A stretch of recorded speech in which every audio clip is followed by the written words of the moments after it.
નમસ્કાર સમાચાર સાથે હું છું અક્ષય। સમાચાર દિલ્હી એરપોર્ટથી કે જ્યાં બસમાં આગ લાગવાથી અફરાતફરીનો માહોલ સર્જાયો છે। જી હા, દિલ્હી એરપોર્ટ પર બસમાં આગથી અફરાતફરી ટર્મિનલ 3 પાસે આ દુર્ઘટના સર્જાઈ છે। એર ઇન્ડિયાની યાત્રી બસમાં એકાએક આગ ભડકી હતી।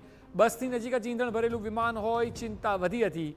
ઝડપથી આગ પર કાબુ મેળવતા મોટી દુર્ઘટના ટળી છે। સદનસીબે આગ સમયે બસમાં કોઈ મુસાફર સવાર ન હતું। બસમાં આગ લાગતા જ એરપોર્ટના ફાયર વિભાગ દ્વારા તાત્કાલિક કાર્યવાહી હાથ ધરાઈ અને સ્થિતિ વધારે વણસે તે પહેલાં જ આગ પર કાબુ મેળવી લેવાયો હતો। પ્રાથમિક દ્રષ્ટિએ શોર્ટ સર્કિટથી આગ લાગ્યાનું અનુમાન છે, પરંતુ આપ દ્રશ્યો જુઓ। પ્લેનથી ખૂબ જ નજીક આ બસ ઊભી હતી। ઈંધણ ભરેલું પ્લેન પણ ત્યાં જ છે અને અચાનક બસમાં આગ લાગી ગઈ। આગ લાગવાનું કારણ શોર્ટ સર્કિટ માનવામાં આવે છે। જોકે સદનસીબે બસમાં કોઈ પેસેન્જર નહોતું।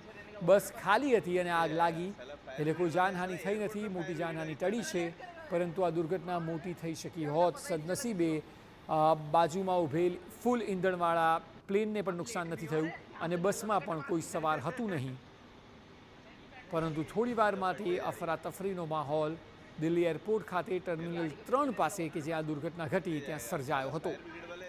હાલ આગ પર કાબુ મેળવી દેવાયો છે। ત્યારબાદના બે દ્રશ્યો છે જ્યારે આગ લાગી ત્યારે અને આગ બુઝાવાઈ ત્યારે। अब लेट नहीं हो रहे, यहाँ से निकलो ना।